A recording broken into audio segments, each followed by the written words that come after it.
मैं अपनी सुहागरात की उस रात को कभी नहीं भूल सकती, जब कमरे की मध्यम रोशनी के बीच मेरा दिल जोरों से धड़क रहा था और शादी के जोड़े में सजी मैं अपने पति का इंतजार कर रही थी। रात के करीब 10 बज चुके थे और चारों तरफ एक अजीब सी खामोशी छाई हुई थी। तभी मेरे पति ने मुझसे कहा कि वह बाजार से कुछ जरूरी सामान और प्रोटेक्शन लेने जा रहे हैं, क्योंकि वह हमारी इस पहली रात को पूरी तरह सुरक्षित और यादगार बनाना चाहते थे। उनके जाने के बाद मैंने कमरे की बत्ती बुझा दी और पूरे कमरे में गहरा अंधेरा छा गया, जिससे मेरी बेचैनी और ज्यादा बढ़ने लगी, क्योंकि एक नई नवेली दुल्हन के लिए वह अकेलापन और इंतजार का हर एक पल सदियों जैसा लग रहा था। अंधेरे कमरे में अकेली बैठी मैं बस अपने पति के वापस लौटने के कदमों की आहट सुनने का प्रयास कर रही थी कि तभी अचानक कमरे का दरवाजा धीरे से खुला और किसी के अंदर आने की आहट हुई।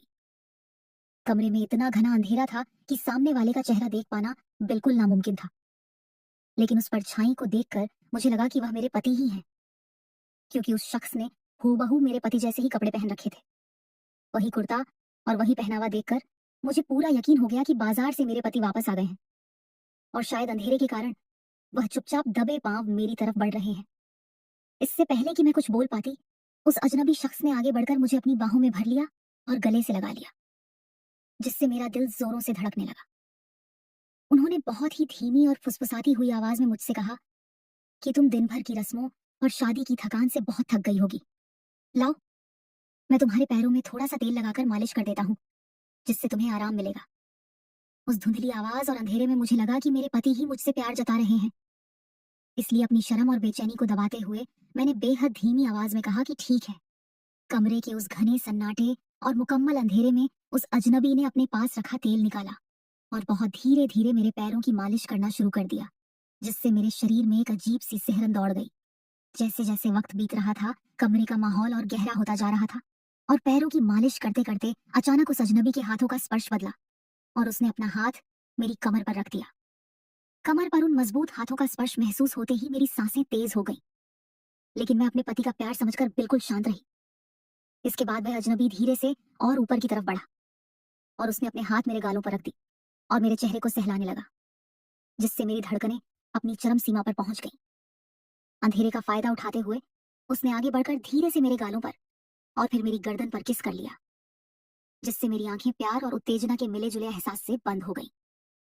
ठीक उसी नाजुक मोड़ पर जब कमरे का तनाव बेहद बढ़ चुका था, तभी अचानक घर के मुख्य दरवाजे के खुलने और आंगन में किसी के चलने की तेज आवाज आई, जिसे सुनकर मैं और वह अजनबी एकदम से चौंक गए। पैरों की आहट और दरवाजे की आवाज से साफ था कि असली पति तो अब बाजार से सामान लेकर वापस लौटे हैं और उनके कदमों की आवाज सीधे हमारे कमरे की तरफ ही बढ़ रही थी। ये सुनते ही मेरे होश उड़ गए कि अगर मेरे पति अब आ रहे हैं तो कमरे में मौजूद यह हूबहू उनके जैसे कपड़ों वाला अजनबी कौन है। पकड़े जाने के डर से वह अजनबी शख्स भी बुरी तरह घबरा गया, क्योंकि अगर इस हालत में कोई उसे देखता तो अनर्थ हो जाता।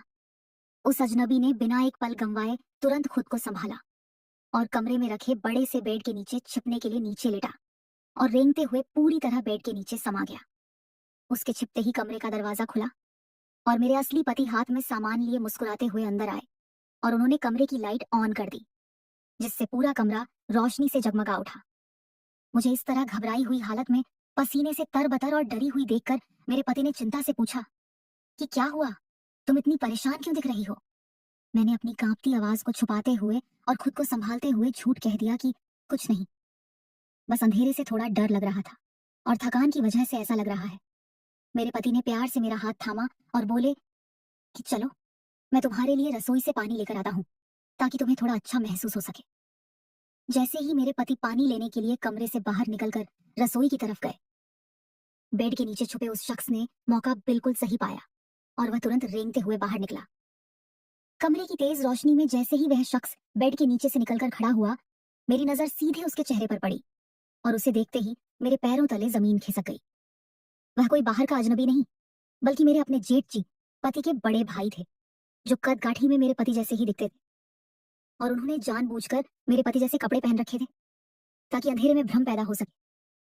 इस खौफनाक खुलासे ने मुझे अंदर तक झकझोर दिया, लेकिन जेठ जी ने बिना मेरी तरफ देखे और बिना एक भी शब्द बोले दबे पांव कमरे के दरवाजे की तरफ दौड़ लगाई और पलक झपकते ही वहां से भाग निकले। उनके जाने के तुरंत बाद मेरे पति पानी का गिलास लेकर कमरे में वापस आ गए। वह इस बात से बिल्कुल अनजान थे कि अभी अभी क्या हुआ था। उस रात के बाद से मेरे और जेठ जी के बीच एक ऐसा खामोश और भयानक रात दफन हो गया जिसके बारे में मेरे पति या घर के किसी भी सदस्य को कानो कान खबर नहीं थी। अब जब भी जेठ जी मेरे सामने आते हैं तो पूरी दुनिया के लिए वह एक संस्कारी और बड़े भाई समान होते हैं।